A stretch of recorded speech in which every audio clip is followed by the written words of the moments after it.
Here we have a 2024 Mustang GT, the 5.0. It's currently all stock. We're going to change that up a little bit. Going to add some sound to it, of course. Give it a good rumble to it with some single chamber V2 mufflers. We're going to put a different tip on the back, fill up this space in here.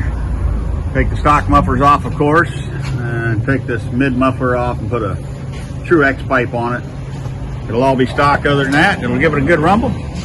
We'll do a take two here.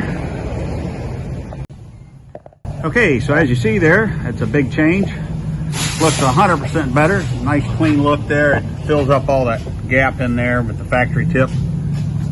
Looks real clean there. We put the single chamber V2 mufflers where the factory rear mufflers used to be. Took the factory mid muffler out and put a true X pipe in there. Of course, it's got the factory converters. Should give it a little sound. We're looking for a good rumble. Let's see what it sounds like.